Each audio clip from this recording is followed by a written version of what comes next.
Hello, we are Team Emotional Twisters. In our film, Zeppelin, we will explore the authentic leadership theory as it relates to emotional intelligence within the realms of fatigue and excitement as it pertains to the pandemic. According to the authentic leadership theory, leaders who can reflect on and learn from their own challenges are able to better connect with their employees in an honest and transparent manner. In our film, we will explore how these authentic qualities can help a leader to promptly notice the challenges faced by socially isolated employees who are on the verge of fatigue. We also illustrate how an authentic leader can help influence the team to feel less fatigue and more excitement in their work environment. Enjoy.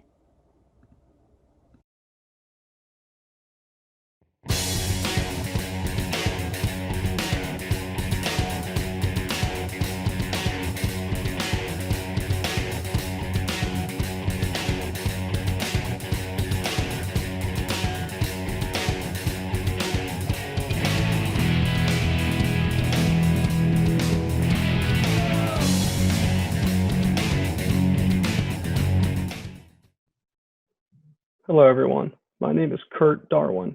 I'm the regional manager of the medical supplies company Zeppelin, Northern California division. With the pandemic ongoing, we decided it was a good time to really gear up the sales of our medical masks, particularly these new ones that corporate and I designed ourselves. Now, I know you're asking, why the tears? Well, with a name like Zeppelin, you got to keep it rock and roll, right? And we also found it's easier for people to breathe. I think it's time to get my sales team involved and really push the sales of these new masks.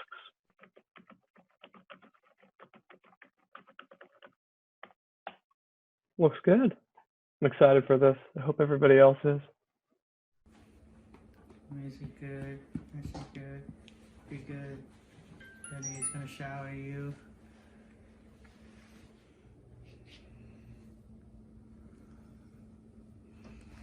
Another project. Okay. No, I just got a new baby. So tired.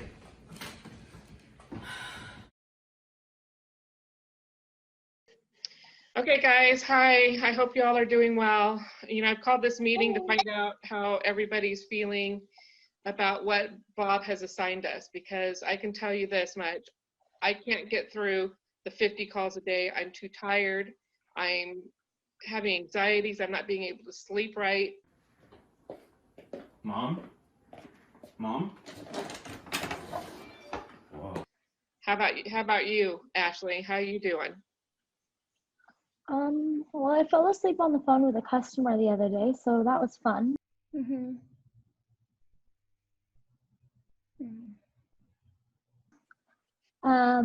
But it was midnight here, but wherever they were from, it was not midnight, so obviously I had to be on the phone with them. And yeah,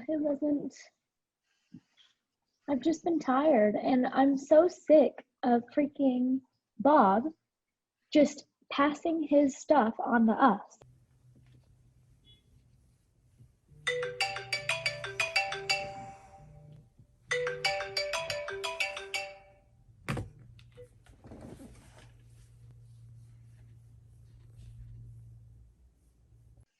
Yeah, I agree. My body is just at its wit's end with all of this amount of work, just being home and having to support my family and having to meet this quota has just been exhausting. I feel, not that I don't get a lot of sleep, but I feel exhausted even when I do sleep because of the demands that are put on us. I agree. And by the way, Kim N couldn't be on the meeting today because she's got a headache, not feeling well, and I'm guessing it's because of this impossible workload that Bob has put us under.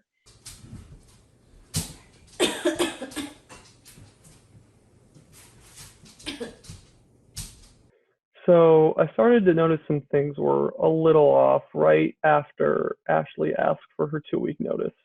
Hey Kurt, thank you so much for meeting me on such short notice. I know I only emailed you an hour ago wanting to have this meeting, but I want to have this meeting, sorry, He's so attached to me.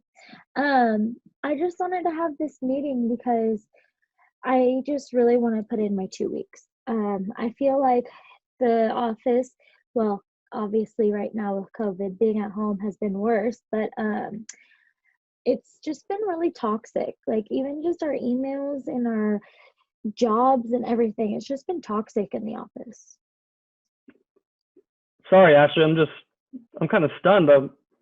What do you mean toxic? I thought it was all in good spirits when I last talked to the group. Well, I don't want to be like a tattletale or anything, but I've noticed that the rest of the team members seem to be a bit fatigued, and I find them to get really frustrated with Bob in particular. Really, Bob? I thought he was a great manager. I mean, I've heard so much great things about him when I had hired him. I mean, tell me what's going on.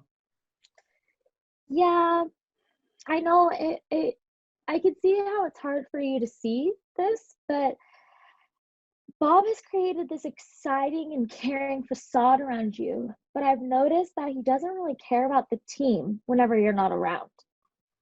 After that call, I had a meeting with Bob, and he revealed to me why he's been slacking off so much. Look, Kurt, I must confess, these wholesale thing really isn't my strength. I just don't know how to connect with a customer in a way that they can trust me.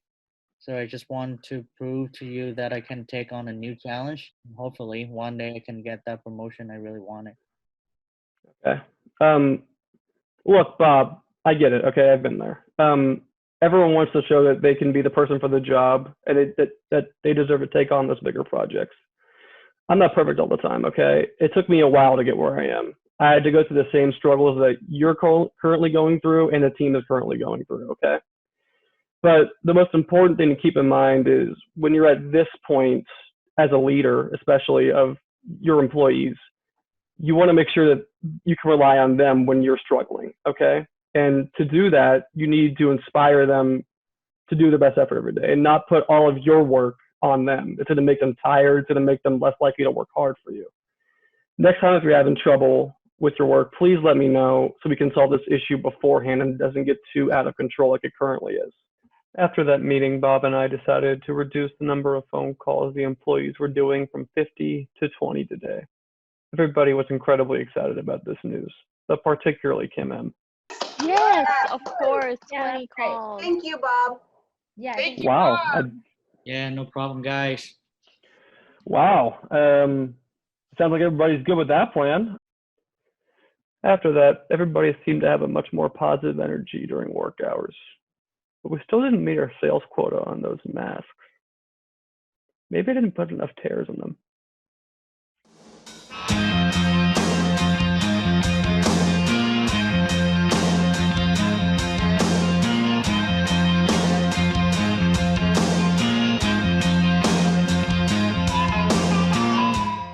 For film 4, we have Zeppelin and the really fabulous on the theme of masks. Yeah, let's put tears in all our masks. I don't know why that's not selling. It'd actually be easier if we just had to breathe with no mask at all, you know?